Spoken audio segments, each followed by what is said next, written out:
আপনারা দেখছেন ভূতের দেশে অ্যানিমেশন চ্যানেল। এখানে আমরা তুলে ধরব গ্রাম বাংলার ভয়ঙ্কর ভয়ঙ্কর ভূতের গল্প ও সত্য ভূতের ঘটনা, যা আমরা ছোটবেলায় দাদু ঠাকুমার কাছে অবশ্যই শুনেছি। এবার থেকে আমাদের নতুন উদ্যোগ, আমরা প্রত্যেকটা গল্পের পর একটা প্রশ্ন উত্তর পর্ব রাখব। সেই প্রশ্নের যারা সঠিক উত্তর দিতে পারবে এবং খুব সুন্দর সুন্দর কমেন্টস আমাদের উপহার দেবে, তাদের নাম আমরা পরবর্তী ভিডিও শেষে ঘোষণা করে দেব। তাহলে আর দেরি কেন, ঝটপট সাবস্ক্রাইব করুন আর সম্পূর্ণ ভিডিওটি দেখুন। আমাদের পরিবেশন আপনাদের কেমন লাগছে জানাতে ভুলবেন না একদম।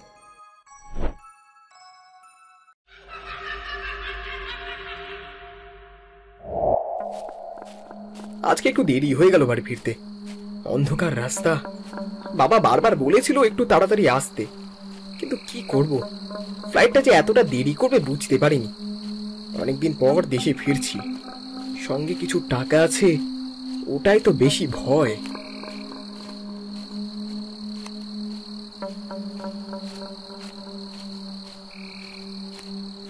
নিজের মনে মনে কথা বলতে বলতে হাঁটতে থাকে প্রতীক। গ্রামের রাস্তার চারিদিক থেকে ভেসে আসছে শিয়াল আর কুকুরের ডাক।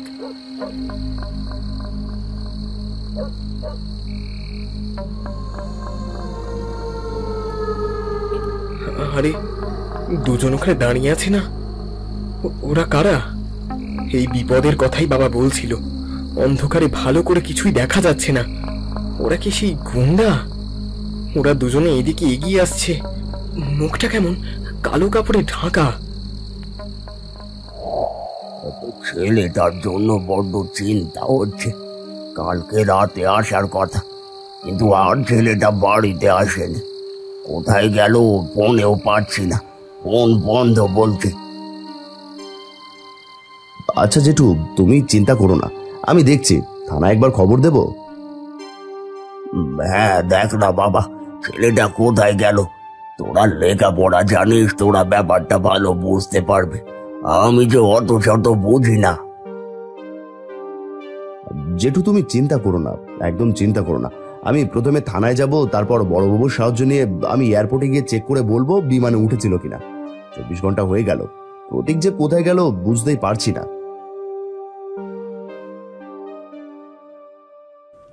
রাতের অন্ধকারে কালো চাদর মুড়ি দিয়ে আজও দুজন দাঁড়িয়ে আছে।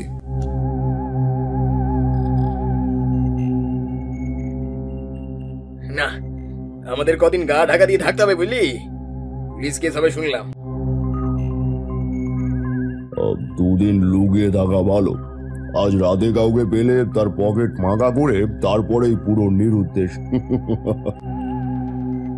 সেদিন একটু বেশি মাথা গরম হয়ে গেছিল, কতগুলো টাকা বলে কথা, গেল রাগ উঠে, রাগের মাথায় দিলাম। দুজনেই কথা বলছিল, এমন সময় পেছনে শুকনো পাতার উপর খসখস আওয়াজ শুনে তাকিয়ে দেখে কিছুটা দূরে একটা কালো ছায়া মূর্তি দাঁড়িয়ে আছে। কেমন একটা অদ্ভুত ভাবে হেলতে দুলতে এগিয়ে আসছে। কে ওখানে? ওকে ছাড়া যাবে না, ও আমাদের সব কথা শুনে ফেলেছে, ওকে ধর। দুজনেই আস্তে আস্তে এগিয়ে যায় ছায়া মূর্তিটার দিকে। ছায়া মূর্তিটা যেন ওদের দেখে আস্তে আস্তে পিছিয়ে যায়।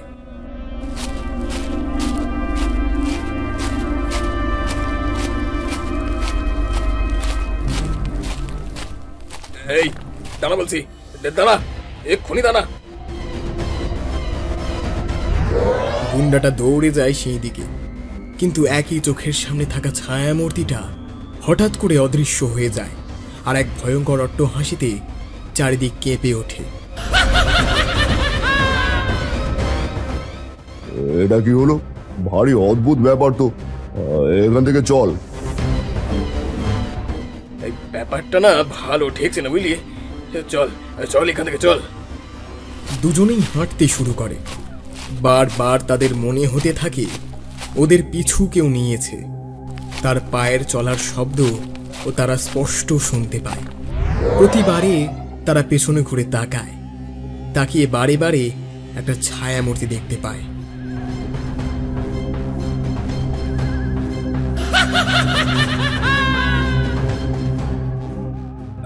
আচ্ছা, কোনো অশরীরী?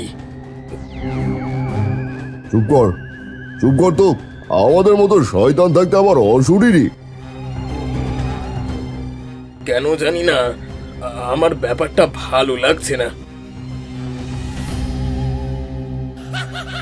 এমন সময় তাদের কাঁধে হাতের অনুভূতি হয়, তার সাথে একটা ঠান্ডা শীতল বাতাসে স্পর্শ অনুভব করে তার কাঁধে। কেউ যেন জোরে জোরে নিঃশ্বাস নিচ্ছে। পেছনে ফিরে তাকায় গুন্ডাটা, কিন্তু একই পেছন ফিরে তাকাতেই যা দেখে সে চিৎকার করে ওঠে। দেখতে পায় পেছনে দাঁড়িয়ে আছে প্রতীক। কালকে তারা তাকে যেভাবে মেরেছিল ঠিক সেইভাবেই আহত অবস্থায় দাঁড়িয়ে আছে। তাজা রক্ত এখনো সেখান থেকে ঝরছে। এটা কি করে সম্ভব? এটা তো কালকে সেই ছেলেটা, কিন্তু ওকে তো আমরা মেরে পদ্মার বিলে পুঁতে দিয়েছি। ওইখানে এলো কি করে?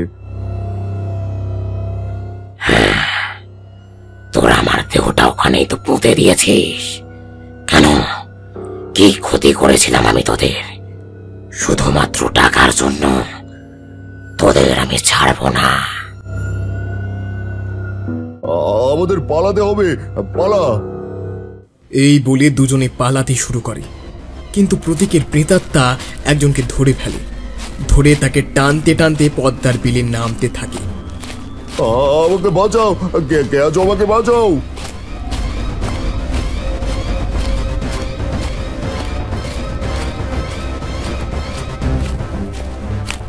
ও তোকে বাঁচাবে না, কিন্তু ওকেও আমি ছাড়বো না।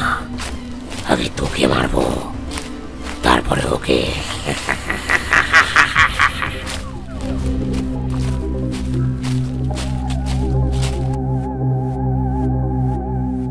টানতে টানতে পদ্মার বিলে নেমে পড়ে প্রতীক। পদ্মার বিলের পাঁকে তাকে ডুবিয়ে ডুবিয়ে মেরে শান্ত হয় প্রতীকের প্রেতাত্মা।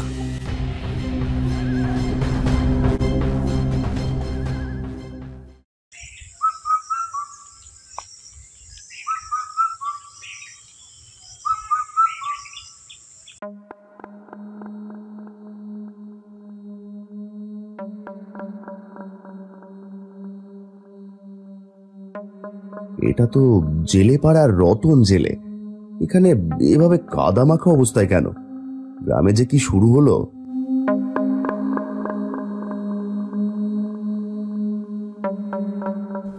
লোকেদের হইচই আর কোলাহল শুরু হয়ে যায়। সবাই রাতের বেলা পদ্মার বিল থেকে একটা ভয়ঙ্কর আওয়াজ শুনতে পায়, তাই ভয়ে এ পাশটা কেউ আসে না। দিনের বেলায় রাস্তা দিয়ে যাওয়ার সময় লোকে পদ্মার বিলের চারিপাশে ছোট ছোট প্রাণীর হাড় পড়ে থাকতে দেখে।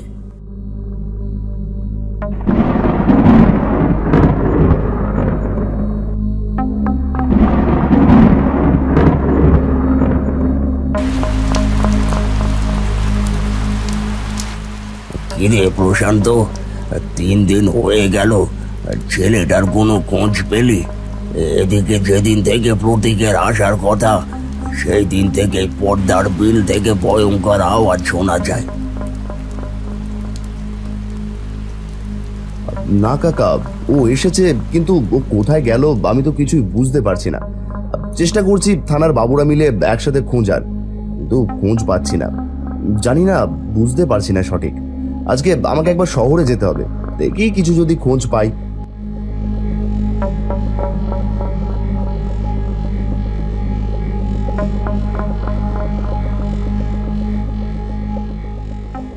প্রশান্ত শহর থেকে যখন ফেরে তখন প্রায় অনেকটাই রাত হয়ে গেছে। হালকা বৃষ্টি পড়ছে তখন। প্রশান্ত একা একা হেঁটে হেঁটে ফিরছে। পদ্মার বিলের পাশে আসতেই প্রশান্ত দেখতে পায় দূরে একজন পদ্মা বিলের পাশে বসে আছে। একটু কাছে যেতেই একটা আওয়াজ শুনতে পায়, যেন কেউ কড়মড় করে কিছু চিবিয়ে খাচ্ছে। একটা মানুষ বসে আছে না, কিন্তু কি খাচ্ছে ও? প্রশান্ত কৌতূহলবশত এগিয়ে যায়। একদম কাছে গিয়ে দেখি একটা লোক বসে কিছু একটা খাচ্ছে, যা চিবিয়ে খাওয়ার জন্য এই বিভৎস আওয়াজ হচ্ছে। প্রশান্ত সামনে গিয়ে যা দেখে তাতে সে চমকে ওঠে। এটা প্রতীক। কি ভয়ঙ্কর তার চেহারা! চোখ দুটো সাদা, গোটা গায়ে আঘাতের চিহ্ন। সেখান থেকে রক্ত গড়িয়ে পড়ছে, ছিঁড়ে ছিঁড়ে খাচ্ছে একটা আস্ত বড় মুরগি। প্রশান্ত চমকে দুপা পিছিয়ে যায়, ভয়ে ভয়ে বলে ওঠে, প্রতীক ভাই, তোর এরকম বিভৎস অবস্থা কি করে?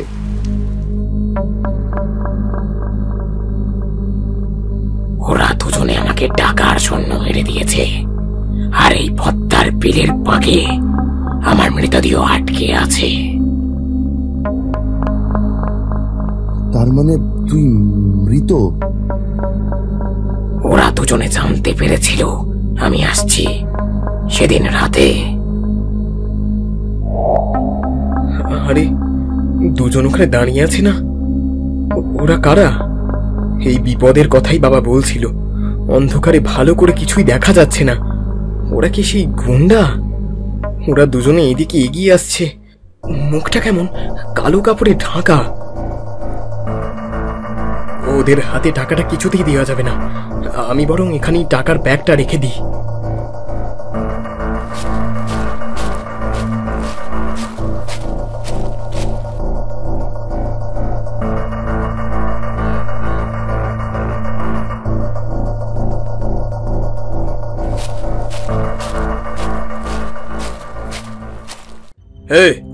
তুই অমল কাকার ছেলে প্রতীক না? তোর বিদেশ থেকে আসার কথা। তাড়াতাড়ি টাকার ব্যাগটা দে, নয়তো তোকে এখন খতম করে দেব। না না, আমার কাছে টাকার কোনো ব্যাগ নেই। বিদেশ থেকে আসবি আর টাকা নিয়ে আসবি না, তা কি করে হয় চাঁদু? তোর কাছে টাকা আছে, দে দে দে দে, টাকা দে, টাকা দে। প্রতীক ভয়ে ভয়ে বলে, আমার কাছে কোনো টাকা নেই, সত্যি বলছি। তোমরা দেখো।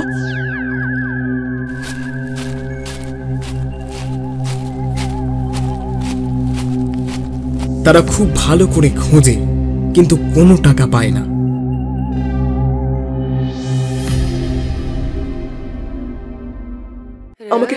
আমাকে ছেড়ে দাও, আমাকে ছেড়ে দাও, আমি বাড়ি যাই।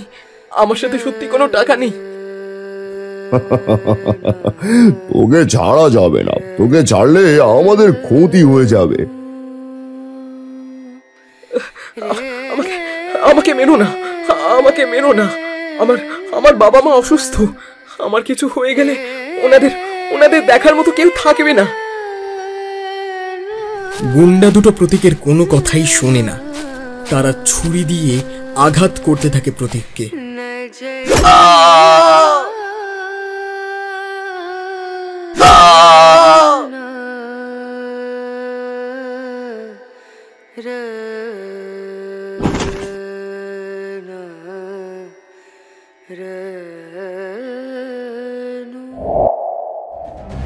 এইসব কি বলছিস ভাই? আমি যেটুকে কথা দিয়েছিলাম তোকে খুঁজে বের করব। যা হওয়ার হয়ে গেছে, এই ঝোপের মধ্যে থেকে ব্যাগটা নিয়ে গিয়ে বাবা মাকে দিস। আমার বাবা মায়ের খেয়াল রাখিস। এতদিন আমি এই টাকার প্রতিশোধ নেওয়ার জন্যই এখানে ছিলাম। প্রতিশোধ নেওয়ার পরই আমার হবে মুক্তি।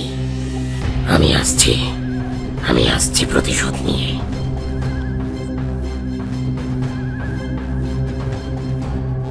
ঘরের বাইরে উঠোনে ঘোরাফেরা করছিল জেলেপাড়ার আরেকজন জেলে। হঠাৎ সে দেখে গাছের আড়াল থেকে দুটো জ্বলন্ত চোখ তার দিকে তাকিয়ে আছে।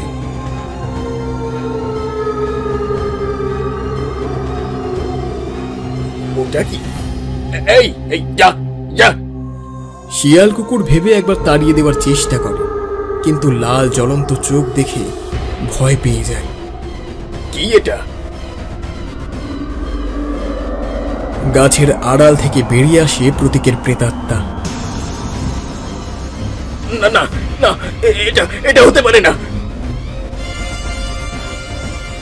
কটা টাকার লোভে নিজের এলাকার ছেলেকে খুন করে ফেললি, তোকে আমি ছাড়বো না।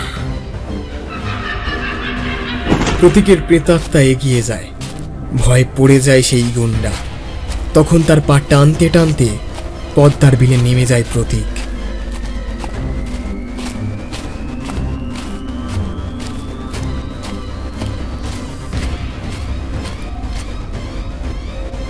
আমাকে আমাকে ছেড়ে দাও, আমাকে ছেড়ে দাও, আমাকে আমাকে মেরো না, আর কখনো হবে না। আমাকে আমাকে ক্ষমা করো, ছেড়ে দাও, আমাকে ছেড়ে দাও।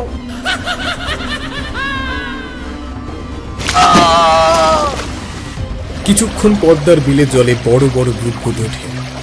শিয়াল কুকুর ডেকে ওঠে চারিদিক থেকে। তারপর শান্ত হয়ে যায় সবকিছু।